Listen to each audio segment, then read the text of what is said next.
Brace yourself, Mr. Johnson is about to spill the tea. He expresses his doubts about the paternity of his fiance's daughter, Camilla, suspecting she might be his ex-boyfriend's child. He reveals the stakes are high. If his fears are confirmed, he plans to end the relationship and walk away permanently. Just wait until you hear Ms. Quintero's side of the story. It's a doozy. Now, you are convinced your fiance's 8-month-old daughter, Camilla, was fathered by her ex-boyfriend and not you. If the DNA results prove your deepest fears are true, you say you plan to leave her and never look back. Now, it's Ms. Quintero's turn to throw her cards on the table. She acknowledges the possibility of another man being the father, but expresses hope that this is not the case. She highlights Mr. Johnson's emotional and physical presence in their daughter's life from the start, believing he is the biological father. Buckle up, Mr. Johnson's backstory is just around the corner, and it's quite the roller coaster. Ms. Quintero, you agree there is indeed a possibility that another man fathered your child, but say you're hoping it's not true. You claim your fiance has been there for your daughter since day one, and you believe in your heart she is his biological child. Hold tight as Mr. Johnson takes us on a trip down memory lane. He details his relationship history with Maria, including their on and off interactions and how they reconnected. His narrative provides a backdrop to his current doubts regarding his paternity. And just when you think you've heard it all, the pregnancy bombshell is about to drop. Maybe 3 years ago, I met Maria at my job. My ex-girlfriend brought her over there.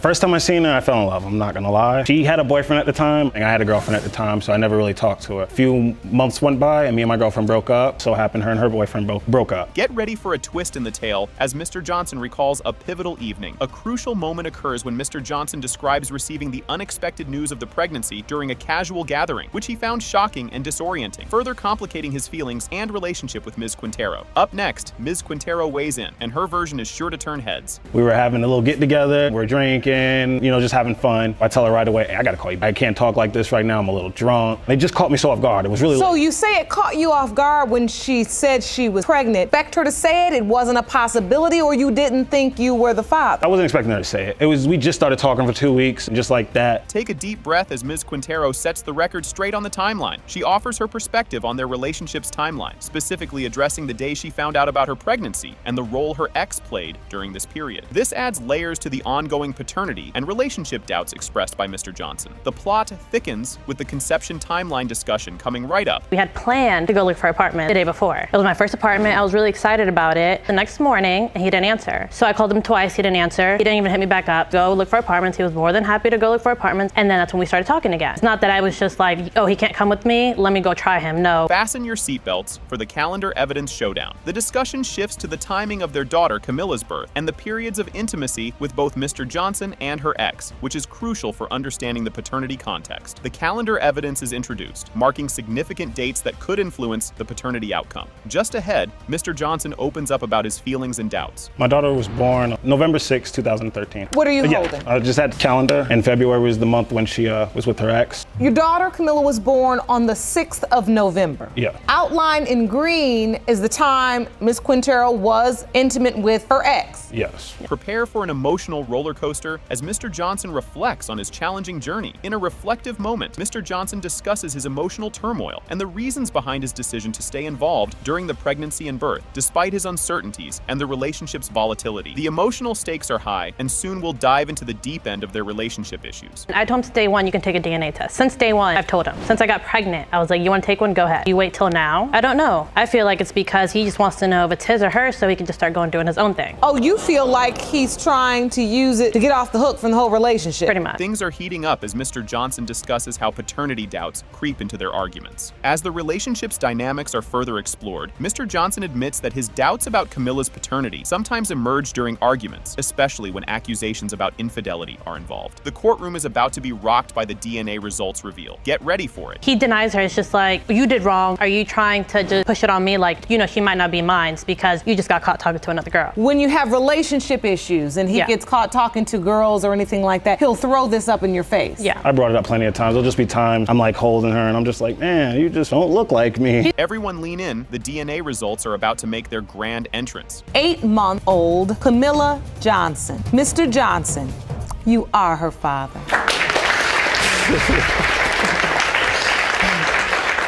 Buckle up for this wild ride. Mrs. Gellenser presents her unique case to Judge Lake, claiming her husband fathered her son, Richard, while her boyfriend fathered Richard's twin sister, Raylan. The complexity of the situation, involving both a husband and a boyfriend, sets the stage for a dramatic courtroom discussion. You'll be glued to your seat for what's coming up next. Your husband fathered your 8-month-old son, Richard, but you also believe your boyfriend, Mr. Stacy, fathered your son's twin sister, Raylan. Mr. Ramey, you state there is no way you fathered either one of your wife's twins and intend to prove that today. You can't make this stuff up. The emotional turmoil for Mrs. Gellenser is evident as she explains the chaos in her life since discovering she was pregnant with twins. Her belief that the twins have different fathers based on their conception dates adds another layer of complexity to her already tumultuous personal life. Brace yourself, the plot thickens. Just everything's been upside down, not knowing with the twins. And now you believe your fraternal twins have 2 different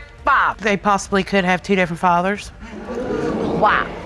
Mr. Ramey, Yes, Your Honor. you don't believe you fathered either one of your wife's children. Your Honor, I do not with these twins. They don't resemble my 2 biological children that I have. Here's where it gets spicy. The narrative takes a turn when Mr. Ramey, Mrs. Gellenser's husband, acknowledges having sex with her in a bathroom while their boyfriend was in another room. This revelation underlines the tangled web of relationships and infidelity that defines this case. You won't believe what's up next. It's a total mind bender. Do you remember that day, Mr. Ramey? I remember the day, Your Honor. I don't really remember it exactly as she told this story, but Samantha were married. But do you remember having sex with your Yes. wife in the bathroom? Yes, Your Honor. With her boyfriend in the bedroom playing video games? I don't know what he was doing, Your Honor. I just know that what her and I were doing.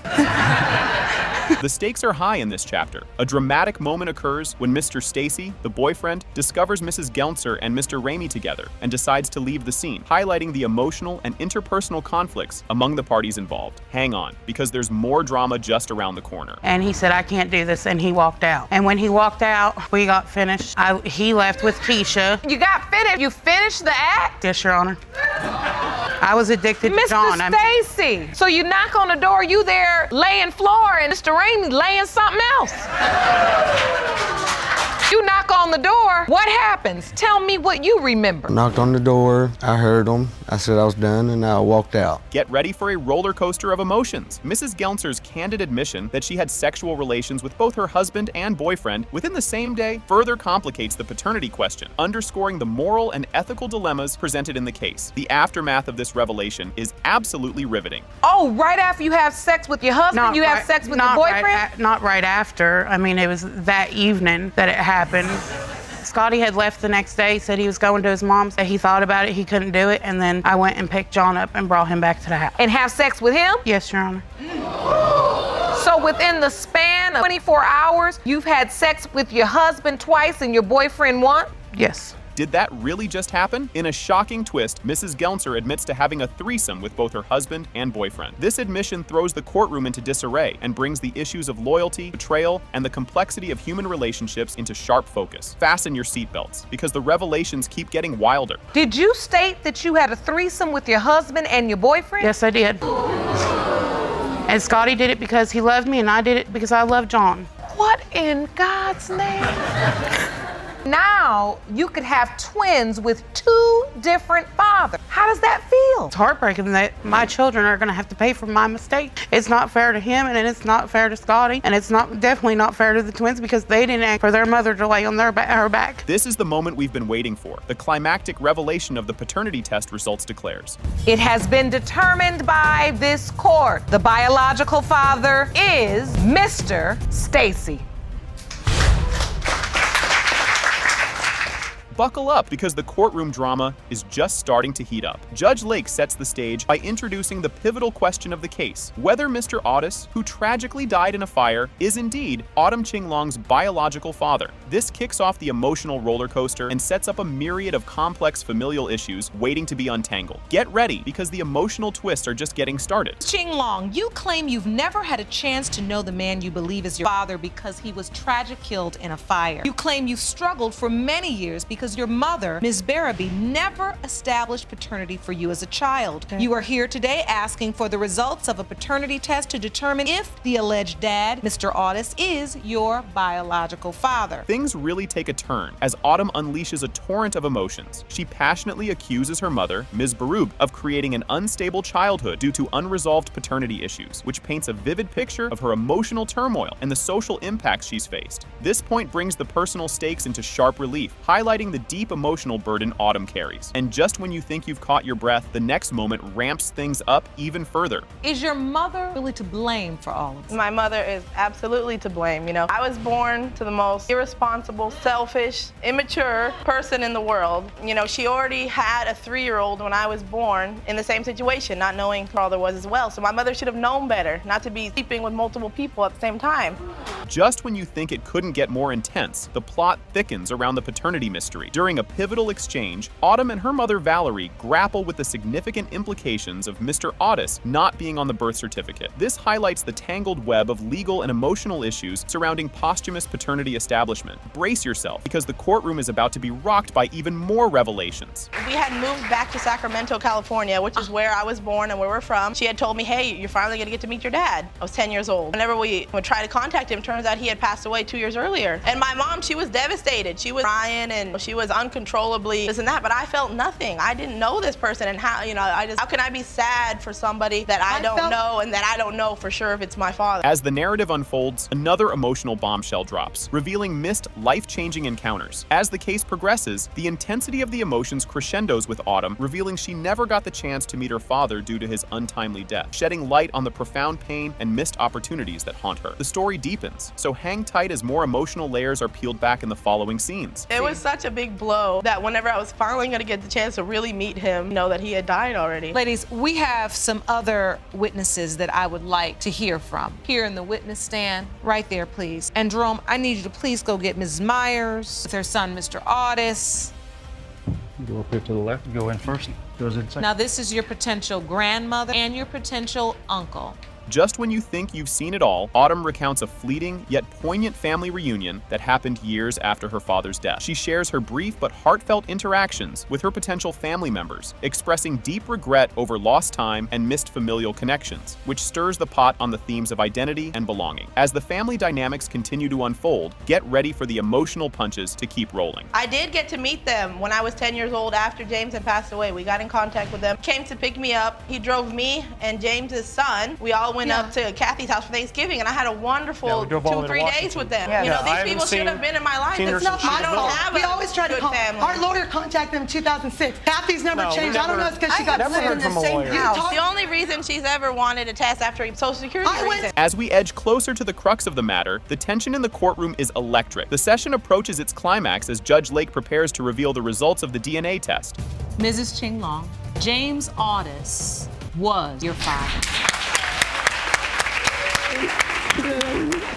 Are we rolling cameras? This thing is just getting started. The case kicks off as Jerome ushers in the case of Boston versus Murphy. The judge gives a hearty welcome to everyone, setting the scene for a paternity squabble that promises more twists than a pretzel factory. Buckle up, we're just getting warmed up. Hello, Your Honor. Hello. This is the case of Boston versus Murphy. Thank you, Jerome. Good day, everyone. You've got to be kidding me, right? Mr. Boston firmly denies fathering Ms. Murphy's 10-month-old son, Tristan, armed with what he claims is rock-solid proof. He's baffled by the mere suggestion of his paternity, given his fuzzy memory of the night in question. Just wait, it spirals from here. You have dragged the defendant into court today because you say you have undeniable proof that there is no way possible that you are the biological father of the defendant's 10-month-old son, Tristan. Ms. Murphy, you say that you are tired of Mr. Boston's lies and you want him to stop denying that he's Tristan's father. You believe the DNA results will be your today. What on earth is happening now? In a pivotal turn, Mr. Boston scratches his head, trying to recall any romantic escapades with Ms. Murphy. Meanwhile, she's adamant about their frequent sleepovers, challenging his claims of an innocent relationship. The plot thickens. Stay tuned.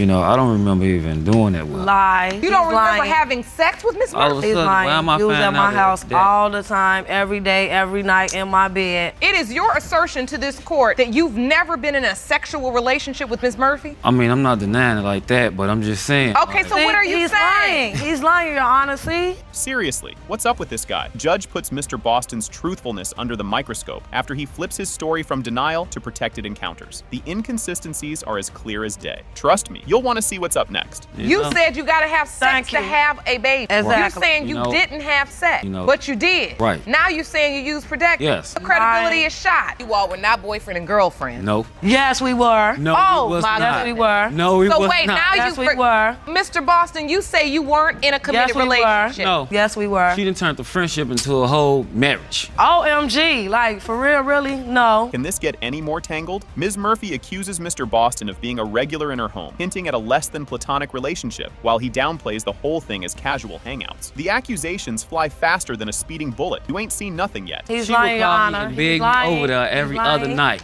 He's lying. He was at my house Sometimes I every came, night, 'cause spending the night sometimes sleeping I in the came, same stayed over there bed. alone, kicking it with them. Stayed over time, my mom was asleep, so I couldn't get in her house. So yes, I did spend a It night was over an there, and I everyday slept thing. on her It was float an in her living room. No, lying. You Yes, slept I in my have. bed. You slept in my bed. Now this is a game changer. They clash over whether protection was used during their encounters, with Ms. Murphy puncturing Mr. Boston's claims of always playing it safe. The stakes are high, and the truth is elusive. Keep watching. It's about to get even juicier. He's lying, Your Honor. Because it He's wasn't lying. a lot of times, Your Honor. It He was never not used a lot of protection, times. never. But it only takes one time to make a baby. Exactly. Why would you lead in this courtroom with a statement that says you gotta have sex to make a baby? Yes, you do, and you did. Yes, I did, Your Honor. I apologize about that. How did it go? When I moved to Danville, I bumped into Mr. Boston. We exchanged numbers. Wait, did he just smile? Ms. Murphy recounts how Mr. Boston initially reacted joyfully upon learning of the pregnancy, a stark contrast to his current stance of denial and distancing. The narrative flips and flops like a fish out of water. The drama escalates, so don't go anywhere. I He rubbed found my out- belly and I everything. He found was out smiling that and She everything. was pregnant in the process of me being No, over a no, family member's house. no. That family member came in the house and told me, well, you know somebody named Therese? At the time, I didn't know her government name. Only thing I knew was He's Brooke. lying. He's I never lying. knew Therese. You've been sleeping with her for 4 months and don't know her name. Not even her government name. Only You thing I sound know about was crazy, Mr. Boston.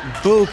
Thank you. You won't believe this plot twist. Just when you think you've got a handle on it, Mr. Gregory enters the scene, throwing another potential paternity puzzle into the mix. The courtroom's atmosphere thickens with tension and intrigue. The next part is a real doozy. We've determined that you, in fact, have had relationship with Miss Murphy. A sexual relationship. Just a sexual relationship. Take me back to the day Miss Murphy told you she was. She texted me on Facebook and told me she was pregnant. I never talked to her again. Like deleted everything. So I blocked her. So basically, I blocked her. Never You got a message on Facebook that she was potentially pregnant by you and you deleted her? blocked it. He blocked me. This is absolutely bonkers. Ms. Murphy stirs the pot by placing Mr. Boston on child support without solid proof, drawing sharp criticism from the judge who demands more responsibility and clarity. The end game approaches, and it promises to be a blockbuster finish. It has been determined by this court, Mr. Gregory, you are not his father. The next results read as follows. It has been determined by this court, Mr. Boston, you are not the father. The case of Chirps versus McQueen kicks off in the courtroom. The judge brings everyone to attention as Ms. Chirps accuses Mr. McQueen of ditching their 9-month-old daughter, Aria. She's here to prove paternity and get Mr. McQueen to step up to the plate. Stay tuned. The courtroom drama is just heating up. Ms. Chirpez, you claim you and your grandmother have been given no choice but to drag the defendant into court today because you say he moved away and abandoned your 9-month-old daughter, Aria. You believe the DNA results will prove that he's her biological father. Can you feel the tension in the air? Ms. Chirpes confirms the judge's summary, stating firmly that she believes Mr. McQueen is Aria's biological dad and demands he acknowledge his duties. The judge lays out the stakes clearly for the court, while Mr. McQueen counters, blaming Ms. Chirpes' interactions with other men for his departure. Oh, and it's about to get even juicier. Keep watching. Mr. McQueen, you claim that Ms. Chirpez's relationships with multiple other men is what drove you away, and you believe that today's result proved baby Aria's father is another man. Yes, Your Honor. So, Ms. Chirpez, tell me, what has Mr. McQueen done for your daughter so far? This is where it gets real, folks. Ms. Chirpes shares how little Mr. McQueen has contributed to their daughter's upbringing. Only a box of diapers and a couple of wipes packs. The audience is visibly shocked by the revelation. The emotional toll on Ms. Chirpes is evident as she struggles with the minimal support from Mr. McQueen in raising Aria. Brace yourself. There's more emotion to come. And I can see that that really hurts you. You're very angry about that? Yes. Tell the court. It's hard because, I don't know, I didn't ever see it like this. How did you see it? Like he had promised. And how was that? Definitely not like this. I had moved out to go live with him, and we had actually planned on having her. Everything went downhill from there. Mr. McQueen. Yes, Your Honor. Have you done anything for this baby besides just these diapers? Yes, Your Honor, I actually have. Here's where the plot thickens. As tensions rise, Ms. Chirpies accuses Mr. McQueen of cheating, which she believes led to his doubts about Aria's paternity. Mr. McQueen doesn't deny his wanderings, and a heated exchange about trust and responsibilities ensues. The couple divulges details of their stormy relationship and its impact on their parenting responsibilities. Fasten your seatbelts. This confrontation is far from over. It changed because I want to know if it's mine or not. The only reason you're questioning me is because you were unfaithful. I was unfaithful, yes. And so you caught him cheating on you. And how did this lead to the paternity question? I mean, if you say you were faithful, he cheated on you, that still has nothing to do with Aria's paternity. It's because he doesn't trust himself, so he thought it was all right, so he assumes I thought it was okay to be cheating on him. Because he was out there doing the wrong thing, he thinks you were as well, but you were not. No. Just when you think you've heard it all, the grandmother steps in, expressing her exasperation with Mr. McQueen's lack of involvement and the heavy burden it places on her and her husband. She highlights the difficulty they face stepping in to support Aria. And just when you think things might start to cool down, there's another twist coming up next. I don't understand how a father can do this to their child, because I know she's his baby. She was so happy. She got pregnant because they had planned it, and he knows that. And then now he's doing this. Why? I mean, I don't understand it. So, Mr. McQueen, did you plan to have Aria? Yes, we did plan on having her. So now she's here. What's the problem? The problem is that when I was at work, she was doing what I don't even know, talking to all these other men. During all of this, this was, not okay with me. Hold the phone. Major bombshell alert. Ms. Chirps admits to spending a night with another man, Mr. Gerber, under the pretense of visiting her father, sending shockwaves through the quiet. This confession complicates the paternity issue even further, and Mr. Gerber is brought in to testify. Things are about to get even more tangled, so don't go anywhere. I heard she was sleeping with another man, and then 3 weeks after that, she chose another one. And if I was one of my doubts, what are their names? I was the child's father, then why did she refuse me to come to the delivery room? Because she had another man there. Because you were arguing me about her last name, and I had informed you that I'm not arguing while I'm having our. But yet there was the same man that you were getting money from when you were living with me, and we were together before Araya was born, and he was there. Grab your popcorn. It's verdict time. As we edge closer to the climax, the courtroom is charged with anticipation as the judge prepares to reveal the DNA test results. Everyone is on the edge of their seats, waiting to find out who Aria's biological father is. The result will drop any minute now, and you won't believe what's next. Let's get the results. Jerome. All right. These results were prepared by DNA Diagnostics, and they read as follows. In the case of Chirpes versus McQueen, pertaining to whether Mr. Gerber or Mr. McQueen is the father of 8-month-old Araya Chirpes. And the plot twist you've been waiting for. The DNA results are revealed, confirming the biological father is Mr. McQueen. See?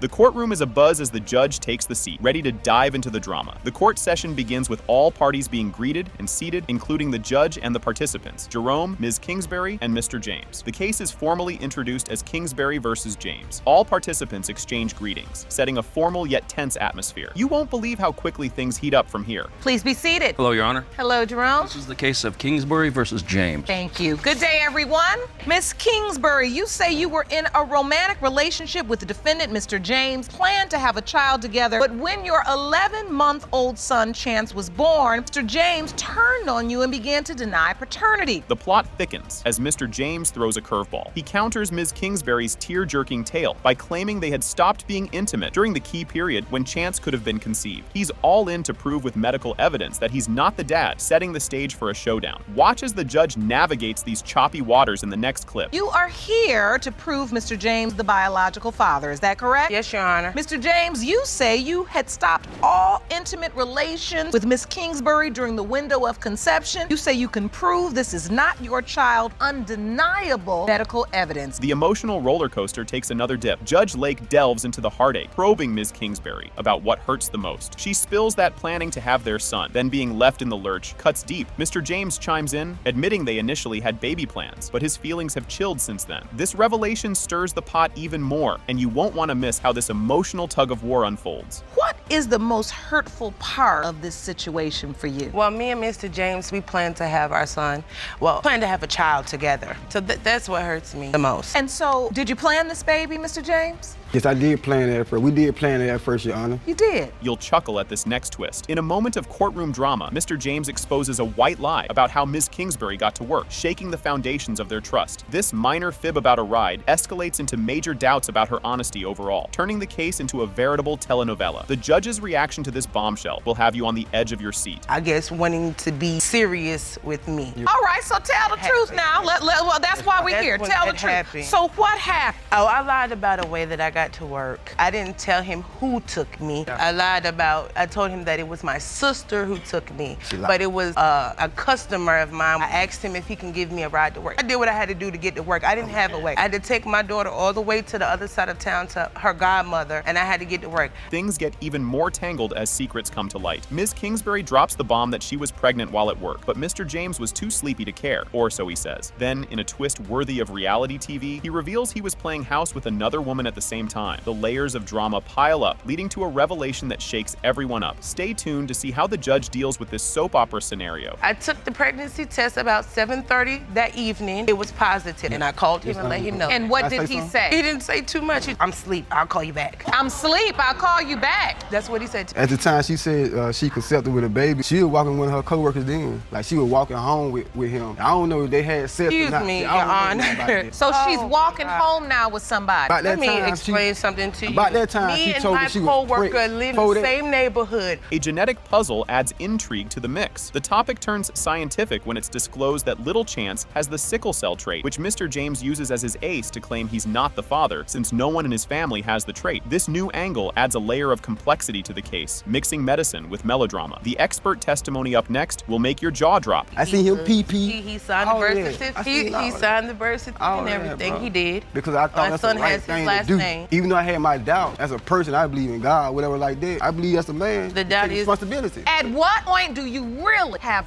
real doubt this child is yours? I think when he was like 2 months, the sickle cell trait. Chance was born with the sickle cell trait. Yes. Dr. Wanda Witten-Sherney steps in to shed light on the genetics of sickle cell trait, explaining that one of the parents must be a carrier. Her clarity brings a dose of reality to the mystical world of genetics, aiming to debunk myths and clear the fog around paternity. The court is all ears, and what she says next could change everything. She's the CEO of the Sickle Cell Disease Association of America, Michigan chapter. Hello, doctor. The witness stand right next to you, going up the steps. Hi, Dr. Sherney. Hi. Thank you so much for joining us. Thank you for having me. We are here today talking about paternity of beautiful baby Chance. Okay. And now for the grand finale. Hold on to your seats. The tension peaks as the paternity results are unveiled. Mr. James, you are the father. As the court session kicks off, the drama unfolds with the case of Thomas Sherman versus Costello, involving a squabble over the paternity of a child claimed by Ms. Sherman to be her late brother's son. Grab your popcorn. This is gonna be good. This is the case of Thomas Sherman versus Costello. Thank you, Jerome. Good day, everyone. Ms. Sherman, you claim the defendant is taking advantage of your grieving aunt emotionally and financially by claiming your deceased brother is her child's father. Ms. Costello, clearly fed up, retorts that she's sick of the constant paternity questioning from Ms. Sherman and Ms. Thomas. She's here to clear the air once and for all. The next part is a doozy, so stay tuned. Ms. Costello, you say you're tired of Ms. Sherman and Ms. Thomas questioning the paternity of your son, and you are here to put an end to their doubt once and for all. Yes, Your Honor. So, Ms. Sherman, you say Ms. Costello is taking advantage of your aunt? Yes, Your Honor. Ms. Sherman dives into the details, explaining her aunt's financial support for Ms. Costello's child, deeming it unfair without paternity proof. The courtroom is heating up, and you won't believe what comes next. She supports this baby financially, as in buying his diapers, his clothes, his food when he is at the house. If he has a doctor's appointment, she is there, and that's not right if she doesn't know the baby is his. Your Honor, that's his family. We don't know choose that. to decide to We don't do know that. Erica was there with me at the hospital when I had the baby, and when Ryan was born, she saw the crown of his head and said, he is a Sherman. Standing her ground, Ms. Costello argues that her actions are justified as the child's aunt treats him like family by choice. The air's thick with tension. Let's see where this goes. You are not taking advantage of Ms. Thomas, Ms. Costello? No, ma'am. She is. She takes her part as being his aunt. She raises him. He goes over to her house every other week for an entire week. And if there were any doubts that that she had about Ryan being his son, told him, then it shouldn't matter what he does, because if that's his kid. But the truth is, there still is very real doubt. Is there doubt? No, ma'am, not on my end. In a tale worthy of a soap opera, Ms. Costello outlines her complicated pregnancy timeline, detailing her relationships and encounters. Fasten your seatbelts. The plot is about to thicken. Take me to the point you found out you were pregnant. I found out I was pregnant in the middle of March, and at that point in time, I contacted Ryan and I told him, hey, I think I'm pregnant. Is this my kid? And I said, well, it was a slap in the face, because I know he had room for doubt, because when we broke up in the beginning of January, I started to talk to somebody else. He started to talk to somebody else. And then towards the middle of, after me and the other guy had intercourse with each other, Ryan and I had intercourse probably about a week later. Armed with a conception calculator, the judge aims to pinpoint the likely conception window based on the child's birth date. The results are almost in, and you won't want to miss this reveal. So the best way to figure this out, to go to my conception calculator. Let's figure this out. Baby Ryan's birthday is October 27, 2017. I put that birth date in, October 27, 2017, and press calculate. Calculates the window of conception as February 1st to February 5th, and the date of intercourse between January 29th and February 5th. You were having sex with the other guy. I was having sex with the other guy the beginning of January. Despite harboring doubts, Mrs. Sherman reveals her deep emotional connection to the child, underscoring the messy nature of family ties. The emotional roller coaster isn't over yet. Watch out for the twists ahead. If you have doubts, because if I have doubts and that is my brother, baby, I still want to be there. No, my because brother's I don't not want you to there be for there. him. If you have doubt, there's no need for you to be in my child's life. That's exactly why my brother said he didn't. When you find out, I want an apology, and at that same time, when I get that apology, you still won't be able to see Ryan. That's your decision then. Then you took me away from him. No, you took yourself away when you had But doubts. I just said I'm gonna be there though, right? No, you took. Ms. Thomas shares how she swayed Ms. Costello to name her baby Ryan amidst the family drama. The emotional stakes are high, and the courtroom is on the edge of its seats. Miss Costello to name the baby Ryan. Yes, when I seen Ryan's head, because if you look at any of our family, you cannot deny none of our family. Our family look identical to each other. Everybody. When I seen that baby come out and I seen his crown, I just started crying. I said, that's my baby. Even though all the drama was going on, I texted her pictures. He was born, y'all. He's here. He's ours. She did. He's ours. The moment of truth approaches as the DNA results are about to be disclosed. This could flip everything upside down. Get ready for the big drop. It has been determined by this court. The percentage of relatedness between Ms. Nalencia Sherman and Ryan Costello Sherman is 97.8%. You are related. Yes, I do it. I do it. We good. You could cut the tension in the courtroom with a butter knife. The Cherry v. Johnson case kicks off, and things get wild. Miss Cherry, seeing Mr. Johnson in person for the first time, claims he's her dad. Mr. Johnson isn't so sure, but knows today's results are a big deal. Trust me, it gets crazier from here. Hello, Your Honor. Hello. This is a case of Cherry versus Johnson. Thank you, Jerome. Good day, everyone. Miss Cherry, you claim Mr. Johnson is your father, even though this is the first time ever seen him in person. You know he does not believe that he is your biological father. Just when you think it can't get more intense, Miss Cherry drops a bomb. She talks about her adoption and all the mean comments she's heard about her real parents not loving her. Everyone in the courtroom is glued to her every word. Get ready for more jaw droppers. I am just looking for closure. I was adopted, within family, so I know who my mother is and everything, but I was adopted within family, and certain family members have always made the statements that my parents just didn't love me and that's why they gave me up. What? That is awful. I can't even imagine, Miss Cherry, what you've gone through having to hear just such mean-spirited remarks.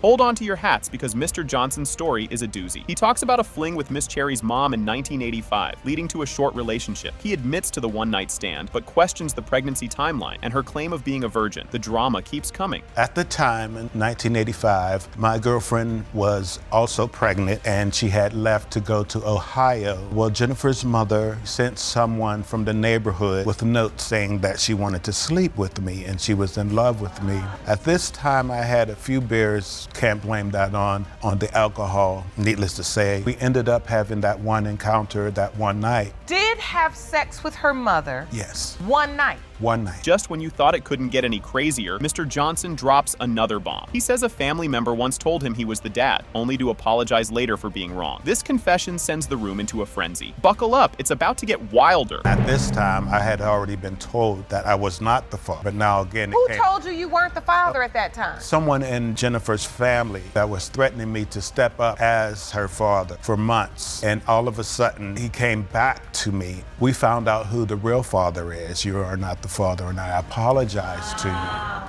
With everyone on the edge of their seats, Miss Cherry shares a heartbreaking detail. She reveals her birth parents gave up their rights 2 years before her adoption, challenging Mr. Johnson's claims about not knowing and DNA testing. The tension builds, and you won't believe what happens next. My mother had advised me that 2 years prior to me being adopted, both parents signed their rights over. I feel like if you wanted to know, you could have found out at that moment, because previously to that, the courts was trying to do a DNA test. You never showed up. Do you remember signing over your parental right, Johnson? I have never signed a birth certificate. I have never signed any documents. Just when it couldn't get more emotional, Miss Cherry talks about feeling unloved and desperately searching for her real dad. Mr. Johnson admits he messed up in the past, making for a touching courtroom moment. Grab some tissues, there's more coming. You say, I want to search for my father. Yes, Your Honor. And you begin that search. Can you tell the court how that came about? I did a DNA ancestry, and it linked me to cousins. I had told them I don't know my father or anything like that, so they asked me for the name. They came literally 10 minutes. It was like, we couldn't find anyone with that spelling, but we found someone with this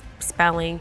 Everyone's holding their breath for the big reveal. The DNA results are in. It has been determined by this court. Mr. Johnson, you are not the father. I'm so sorry. It's okay.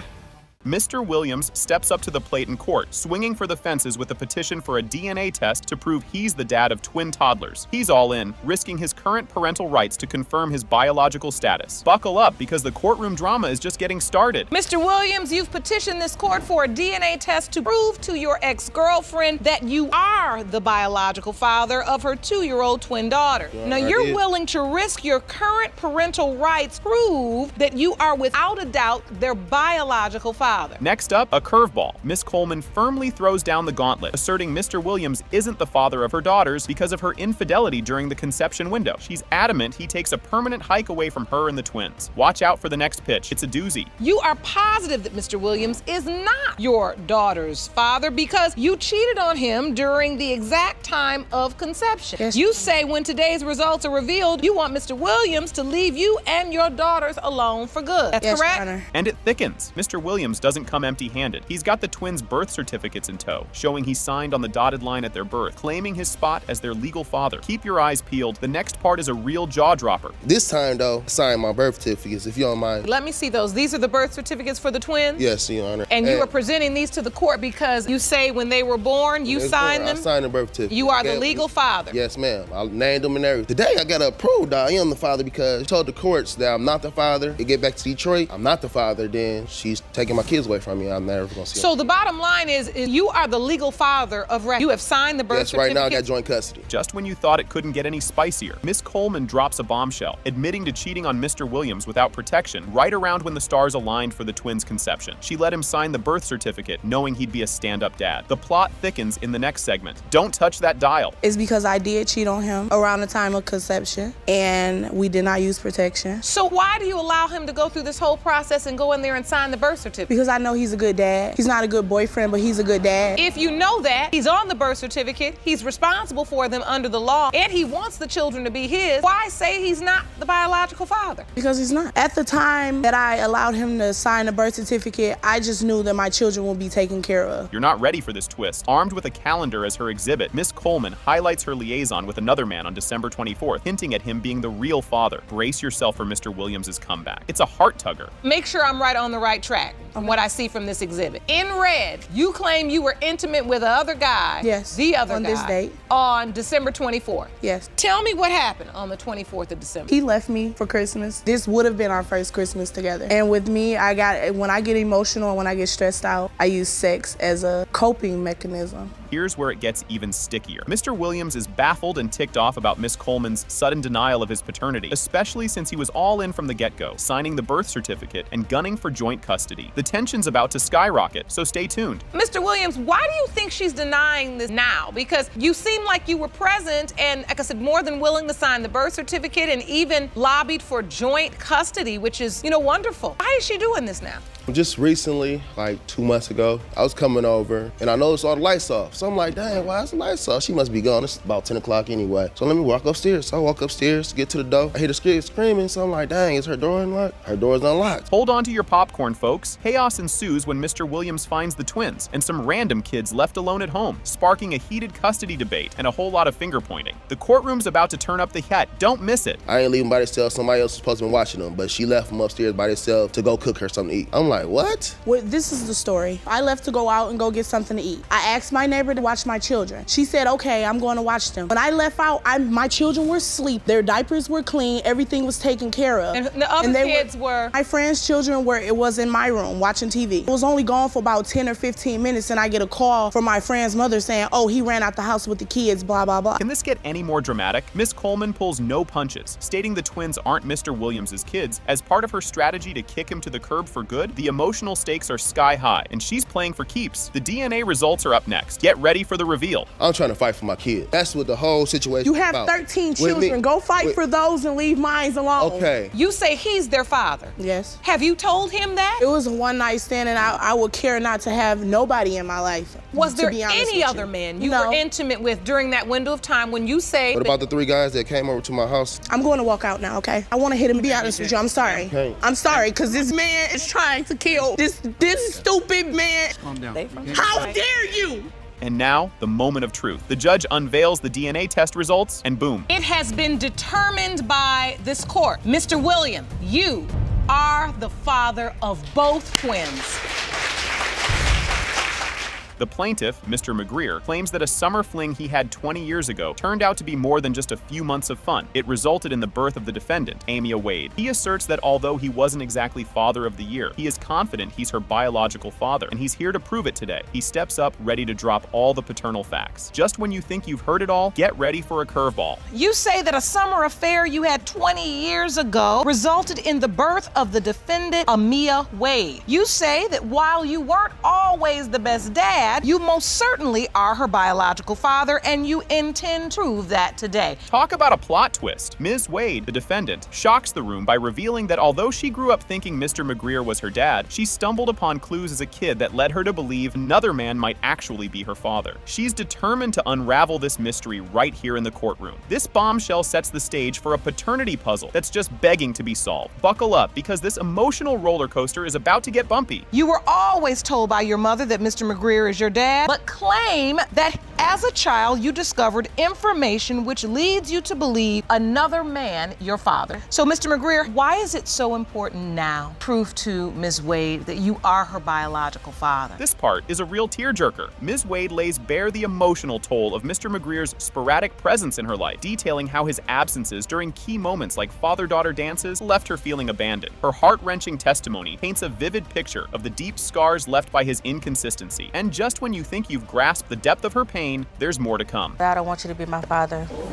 You don't want him to be your father? No. He just was never there as a father. He popped in and out of my life over the years. Were you in and out of her life, sir? Yes. My lifestyle didn't permit me to be the father that I wanted to be or needed to be at that time as a dad. I missed a lot of her life. That really bothered me the same way that I couldn't be in her life like I really needed to be. You'll want to lean in for this juicy detail. The court listens intently as Ms. Wade's mother recounts her brief summer romance with Mr. McGreer, their split, and her subsequent relationship with another man, which casts doubt on the timeline of Amia's conception. This crucial testimony adds layers of intrigue to the already tangled paternity web. The plot thickens, so stay tuned for more twists. It was under the belief that this was her biological father, am I correct? Yes, Your Honor. But you believe he's not your biological father? Yes, Your Honor. What was your relationship like with Mr. McGreer? The relationship with Mr. McGreer, it was a summer affair. We were together for a couple of months. Once we split up, it was about a week or two later, I started dating another guy, and I didn't find out until I was approximately 3.5 months pregnant. Here's where it gets even more tangled. Ms. Wade discusses another man who swooped in when she was 11, filling the fatherly shoes Mr. McGreer left empty. This man not only embraced her, but introduced her to his family, making her question Mr. McGreer's role in her life even more. As she delves deeper into her childhood memories, the next part will definitely turn heads. Tell the court about this experience. He would just come around and speak to me, you know, give me a little change, like carry pocket full of change. He said that he could be my father, and that's when he automatically introduced me to like 6 of his other kids. And after that, I spent more time with them. He's been taking care of me ever since that age. He has been there for my prom days. He spent time with me and his other children. He took us to the zoo. He like spent quality time. Now, things are heating up. The possibility that another man might be Amia's biological father comes under scrutiny. Ms. Wade's mother recounts how this man has always considered Amia his daughter, further complicating the paternity mystery. As we dive deeper into this paternal puzzle, the anticipation for the DNA results is reaching fever pitch.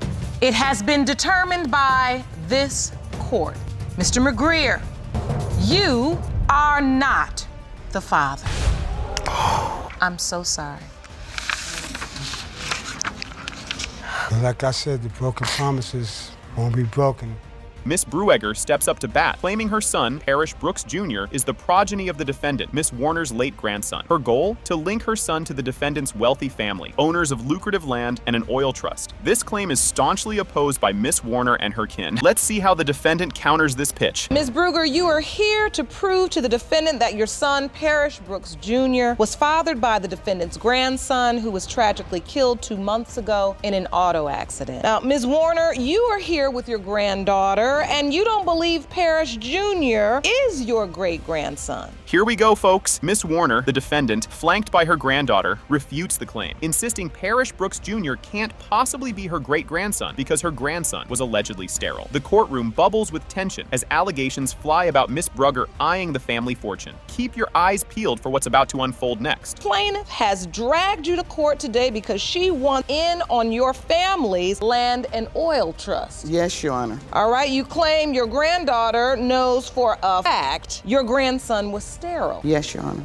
You won't believe this twist. With fervor, Miss Bruegger defends the deep relationship she shared with the deceased, including their engagement, bolstering her claim of his fatherhood. She staunchly denies any insinuations of his sterility and maintains he fully recognized the child. Buckle up. The drama escalates from here. Yes, he's my son's father. We live together. He never denied my son, so I don't see why they are. And the fact that they're saying he was sterile, he was never told by a doctor. That was just him because he never had a child. Parrish clearly had a conversation before he passed that he wasn't sure. And so when you say he wasn't sure, what did he say? Because he was just like, Chaz, I don't even think I can have kids. Things are heating up. The Warner clan challenges the story, asserting that the couple was not together at the deceased's time of passing. Miss Bruegger stands her ground, painting a picture of a shared life filled with future plans. Don't go anywhere. The next revelation is a doozy. He had another girlfriend. They was not together. We weren't together when I had to tell you. Died. No. No, you guys wasn't together. That's what she said, ma'am. We lived together. We were a family. He told everyone my girls were his stepdaughters. He called them his stepdaughters, everything. He was there through my whole pregnancy, all the doctor's appointments, everything. Miss Bruegger whips out a voluntary acknowledgement of paternity signed by Parrish Brooks Sr., suggesting he accepted legal fatherhood. This document is pivotal in the court's eyes for establishing paternity. The courtroom is buzzing, and the next part will surely add more spice. He was adamant about having the hospital hold on to the birth certificate before they turned it in so that he could sign it. So do you have proof of that? Yes.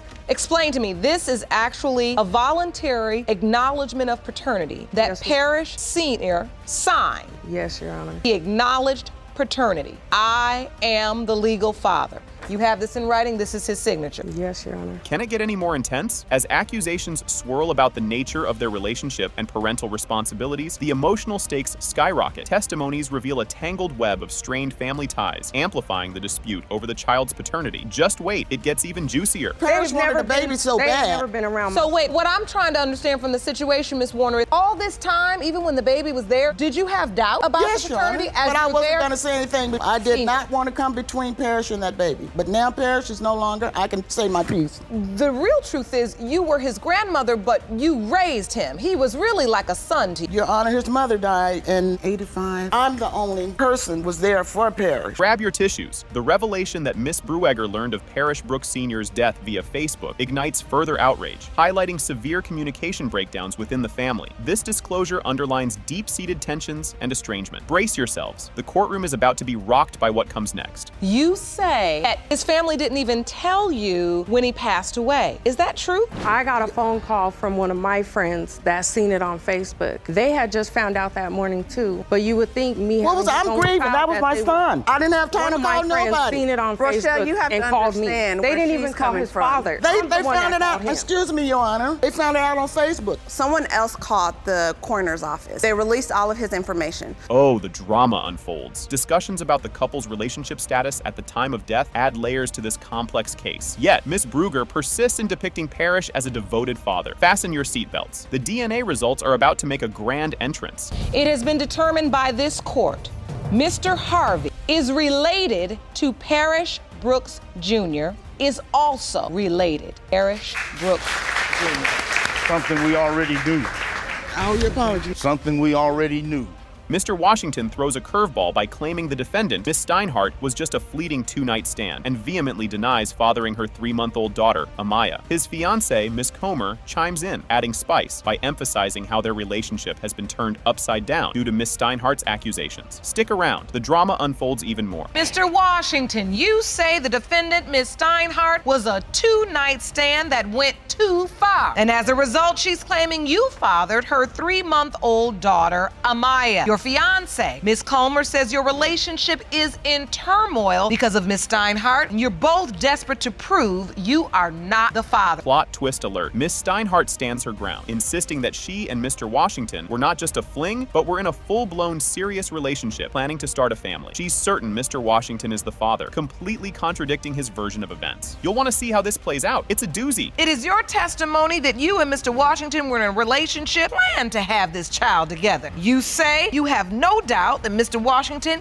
the father, is that correct? Yes, Your Honor. So, Mr. Washington, why do you think Miss Steinhardt is trying to pin a child on you? Things are heating up. The courtroom becomes a hotbed of accusations, as Miss Steinhardt alleges Mr. Washington kept in touch throughout her pregnancy, hinting at his involvement, which he flatly denies. Fasten your seatbelts. It gets bumpier from here. Well, the real reason is because she just wants my family. Nobody wants your family. First of all, nobody wants your let me let family. you know Nobody something. wants this man. Called me every day when you was pregnant, knowing that I was pregnant with my child. Talking about your child like I was gonna even put my 2 cents in your conversation. You're the only one asking for a that's DNA not- test. All right, He he has. said that wasn't his child, so that's what He's I'm telling thinking. you that, but when he's with me, it's a different story. I never told you that was my child. That's not what he said. Because he was with you. All All right, he's not so with you. Let's talk one at a time. Grab your popcorn. We dive deeper into the nature of their relationship. Mr. Washington recalls meeting Teresa, Miss Steinhardt, at a friend's place during a rocky phase with his fiancée, presenting a version filled with twists, while Miss Steinhardt gives a starkly different and equally juicy account. Oh, the intrigue. What happens next will have you on the edge of your seat. He asked me if I was seeing anyone. I said no. I asked him the same question also. I said, are you seeing anyone? He said no. Then we took it from there. We was together like that whole week. When you say together, that means having sex? No, we was just like hanging out. Okay. He took me to his family member's house, introduced me to his family. The basement of his family's house. The I said family hi to member his keeps whole it real. family. They told me the whole story. You was chilling in the basement. So don't try to make yourself feel relevant, because you're not. Wait for the kicker. Photos surface of Miss Steinhardt cozying up with another man, casting doubt on Mr. Washington's paternity claims. He's on the defensive, accused of juggling lies about his love life. The next reveal is a jaw-dropper. All those Never in a pictures I already relationship. seen. I seen them through Facebook. Y'all taking little pictures together? Right, on the I have bus. way more than that. It looks like you all booed up. If your boyfriend was cheating, why would he be taking a whole bunch of pictures? That's why he takes a lot of pictures. I see a lot of pictures out He there. posted it on his page. No, you posted it on your page. Oh snap! Just when you thought Mr. Washington could not be more tangled in his web of stories, he admits to a sexual relationship with Miss Steinhardt while still involved with Miss Comer. However, he downplays it as purely physical. What's coming will knock your socks off. an 8-month sexual relationship. No, not 8 months. How many Yes, months? it was. You're It lying. wasn't 8 months. How many months? Probably like 2 or 3. 2 or 3. So 2 or 3 8 months. months. Were you using Wasn't a protection? Yes, 2 times. 2 times you used protection, Yes. and the rest of the times you didn't. It wasn't no other time after that. Because when I found out she was pregnant, I never seen her after that. Yes, I you stopped talking to did. Is it your testimony that over all those months you just had sex twice? her. Shauna. I really did. The pressure cooker's about to whistle. As we near the climax, the courtroom is thick with tension awaiting the DNA test results that will determine the paternity of little Amaya. The atmosphere is electric with anticipation. Don't go anywhere. The revelation is a blockbuster. It has been determined by this court. Mr. Washington, you are not the father. Now have a great day with your life and your baby. She's beautiful, by the way.